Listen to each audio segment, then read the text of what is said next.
ଦୈନିକ ଖବରକାଗଜର ବିଶ୍ୱବାଣୀର ବନ୍ଧୁ ମିଳନ। ଦୈନିକ ତ୍ରୈମାସିକ ଖବରକାଗଜ ବିଶ୍ୱବାଣୀର ବନ୍ଧୁ ମିଳନରେ 2024 ଛପା ଗଣମାଧ୍ୟମର ସ୍ଥିତି ଓ ଭବିଷ୍ୟତ ବିଷୟବସ୍ତୁକୁ ନେଇ ଏକ ଆଲୋଚନା ଚକ୍ର ପରିସ୍ଥିତ ୟୁଥ୍ ହଷ୍ଟେଲ ପରିସରରେ ଅନୁଷ୍ଠିତ ହୋଇଯାଇଅଛି।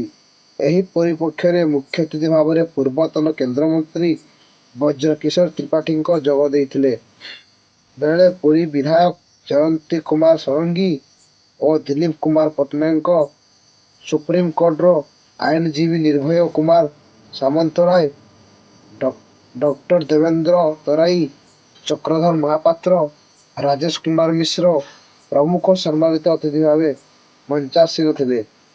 ପ୍ରଥମେ ଅତିଥିମାନଙ୍କ ଦ୍ୱାରା ପ୍ରଭୁ ଶ୍ରୀଜଗନ୍ନାଥଙ୍କୁ ପୂଜାପୂର୍ବକ ଦୀପ ପ୍ରଜ୍ୱଳନ କରି କାର୍ଯ୍ୟକ୍ରମର ଶୁଭାରମ୍ଭ କରାଯାଇଥିଲା। ବିଶ୍ୱବାଣୀର ସମ୍ପାଦକ ଅର୍ଜ୍ଜୁନ ମୁଦୁଲି କାର୍ଯ୍ୟକ୍ରମର ଉଦ୍ଦେଶ୍ୟ ଜ୍ଞାପନ କରିବା ସହ ଆଜିର ସମୟରେ ସମ୍ବାଦ ଓ ସାମ୍ବାଦିକତାର ଦିଗ ଏବଂ ପରିଚାଳନା ଉପରେ ଆଲୋକପାତ କରିଥିଲେ। ପୁରୀ ଜିଲ୍ଲା ପ୍ରତିନିଧି ସୌମ୍ୟରଞ୍ଜନ ଲେଙ୍କା ସ୍ୱାଗତ ଭାଷଣ ଦେଇଥିଲେ।